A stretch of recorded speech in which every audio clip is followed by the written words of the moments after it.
The M16, or in this case the M16A1, is a 4-star AR that's only available from clearing Stage 4-6 for the first time. M16A1 will be given to the player at level 55 and with 3 dummy links. The history of the M16 starts all the way back in 1928, with the U.S. Army Caliber Board conducting firing tests at the Aberdeen Proving Ground and recommending transitioning to smaller calibers. However, this recommendation was ignored by the Army, and they continued using the full-size 30 caliber cartridge for the next 35 years. After the end of the Second World War, the U.S. military began to look into a single automatic rifle to replace the Garand, the M1, M2 carbines, bar, grease gun, and Tommy gun. Early experiments with select-fire Garands were disappointing, and while the M2 carbine was widely used during the Korean War, combat experience showed that the 30 carbine cartridge was underpowered. Because of this, U.S. weapon designers recommended a high-velocity, intermediate round. Senior U.S. commanders, however, believed that a single powerful 30 caliber cartridge could be made and used in their new AR and general-purpose MG, GPMG, based on their experiences from the Korean War. This cartridge came to be the 7.62 by 51mm NATO cartridge. The U.S. military tested several rifles that used this round to replace the Garand, such as the Springfield Armory's T-44E4 and T-44E5, both of which later became the M14, Fabrique Nationale's FAL as the T-48, and Armalite late entry with the AR-10. Despite the final prototype of the AR-10 being lightweight, having an adjustable gas system and a compensator, the military ended up choosing the T-44 and designating it as the M14, then adopting the M60 as their GPMG. The first conflict that tested the AK platform against the M14 was the Vietnam War, which showed that the AK-47 and AKM rifles were vastly superior to both the M14 and M2 carbine, as the AK could be controlled in full auto and was more powerful than the 30 carbine cartridge. Thus, a replacement was requested. The U.S. Army reconsidered a request made in 1957 by General Willard G. Wyman to develop a .223 caliber select-fire rifle that weighed 2.7 kilos when loaded with a 20-round magazine, could penetrate a standard U.S. Army helmet at 460 meters, and retain velocity over the speed of sound while matching or exceeding the wounding ability of 30 carbine. The request culminated in a scaled-down AR-10, designated by Armalite as the AR-15. The AR-15 used .22 caliber bullets, which destabilized in the body, compared to the 30 caliber, which overpenetrated. Using a smaller caliber, it was more controllable in fully automatic fire, was 1/3 the weight, could fire 600 to 700 rounds a minute with extremely low jamming rate, and parts were stamped, meaning that they could be easily mass-produced. Experiments began in 1958 under the control of the Combat Development Experimentation Command, having small squads in combat situations using the M14, AR-15, and a rifle designed by Winchester. The study resulted in finding that the AR-15 was the superior rifle. Despite this, the Army believed that rifles and MGs should use the same ammo and continued to produce the M14. However, the AR-15 caught the attention of the U.S. Air Force Chief of Staff, General Curtis LeMay, who ordered 8,500 AR-15s. 1,000 AR-15s were sent to ARVN troops for testing as well, with the South Vietnamese soldiers giving glowing reports of the reliability, with 0 broken parts being reported while firing 80,000 rounds, and only 2 of the 1,000 rifles needing replacement parts. Despite the recommendations to, again, adopt the AR-15, Admiral Harry Felt, Commander-in-Chief of the Pacific Forces, rejected the AR-15 on advice from the U.S. Army. Between 1962 and 63, even more testing was done on the AR-15, further emphasizing the superiority of the rifle. U.S. Special Forces and the CIA eventually adopted it as well. As more units, other than the Army, adopted the AR-15, Secretary of the Army Cyrus Vance launched an investigation into why the AR-15 had been continually rejected by the Army. The report found that the Army Materiel Command rigged previous tests, having tests that would favor the M14 and using match-grade M14s compared to out-of-the-box AR-15s.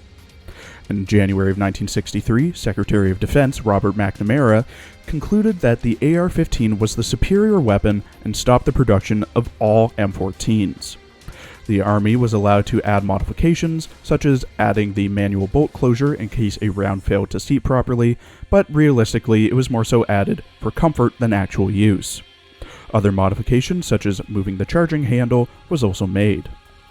The M16 was slowly rolled out to units serving in Vietnam under the designation of the M16A1. By 1965, they were issued to infantry units. However, they were issued without adequate cleaning kits or instructions due to advertising from Colt claiming that the M16 required little maintenance and could self-clean. Those who did clean their rifle did so improperly, using either insect repellent, water, or aircraft fuel to clean it. Due to a lack of or improper cleaning, stoppages occurred during combat. There are documented accounts of dead U.S. infantrymen next to disassembled XM16E1s, which led Congress to launch an investigation into it. In February of 1967, the improved XM16E1, now the M16A1, was given a chrome-plated chamber and bore, new cleaning kits, lubricants, and the issuing of a new operations manual. As a result, the reliability problems diminished and popularity grew. By 1969, the M16 officially replaced the M14 to become the U.S. military's standard service rifle.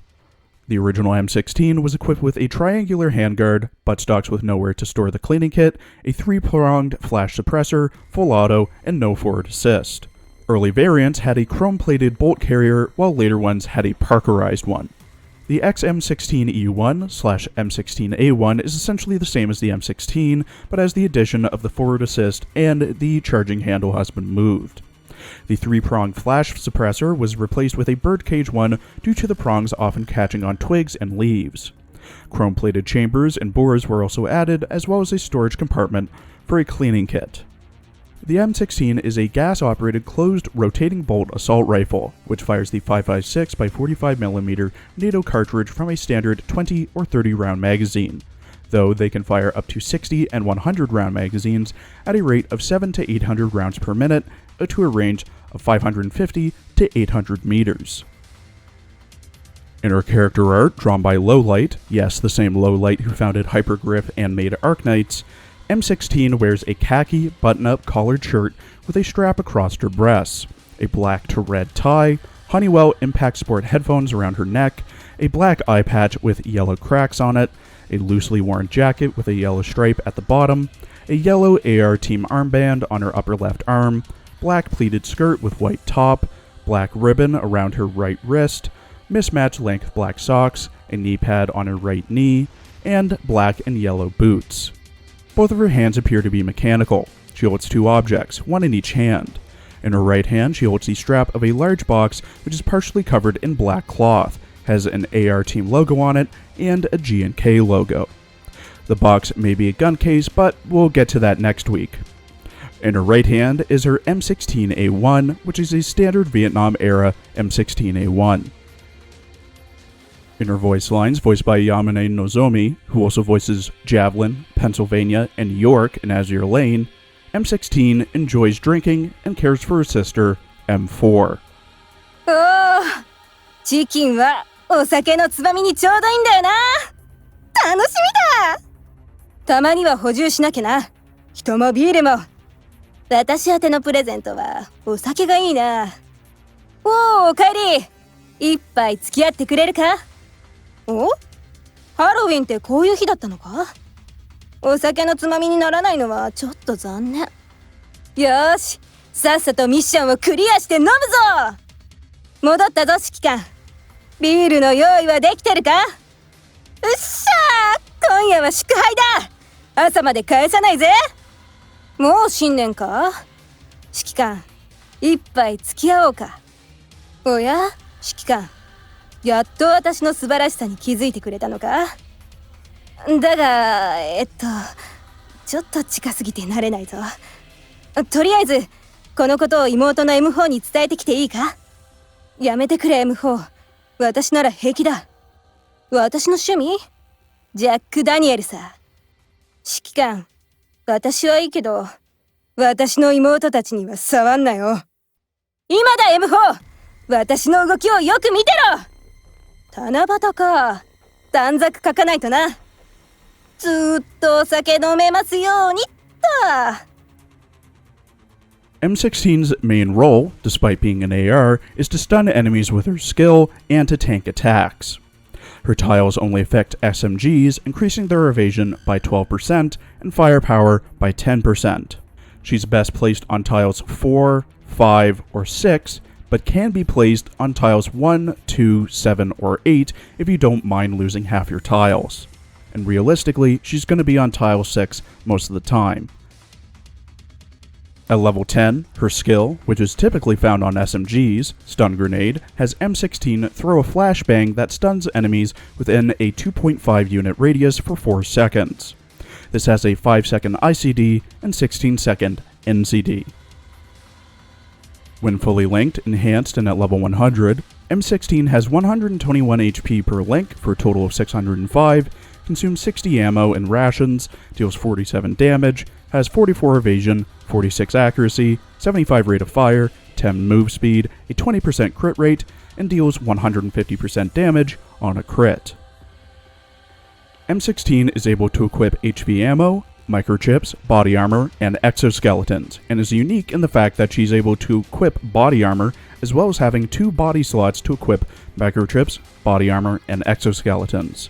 The recommended equipment for M16 is a 5-star heavy exoskeleton, 5-star high velocity ammo, and her spec, the custom exoskeletal armor, which is available from certain units and the boss of stage 6-4N. This gives her plus 14 damage, minus 10 rate of fire, minus 20 accuracy, plus 45 evasion, and plus 20 armor. This brings her stats to 61 damage, 65 rate of fire, 26 accuracy, 89 evasion, and 20 armor. M16 is a unique member of AR team in multiple ways, but we'll focus on the gameplay aspect of her. Her stats are alright, with her equipment setup and skill orienting her more towards being a tank, which is not standard for an AR T-doll. She's able to equip body armor, something that all other ARs are unable to do, as well as lacking an accessory slot in favor of having a second body slot. She's easily obtained just by playing the story, and her spec can be grinded for. You'll mostly see M16 being used as a tank in 0-2 corpse dragging echelons, which is practically her main and only use. M16 is purely there to tank, and it's pretty niche at that. Her skill has a decently long windup and massive normal cooldown. If you equip her with her spec exoskeleton, her accuracy and rate of fire get heavily debuffed, and her spec is a pain to farm. Overall, if you haven't unlocked 13-4E or whatever the chapter 13 stage is to corpse drag, or just really attached to 0-2, you'll be using M16 quite often. I'd recommend fully leveling her and linking for maximum tanking ability, as well as getting her spec to get her evasion and armor so that she can tank even more. However, I wouldn't recommend using her as a tank in a normal echelon, as you have SMGs for that. Thank you for watching. Please follow my Twitter for updates. I also stream, and please check out my other Arknights and Azure Lane videos as well.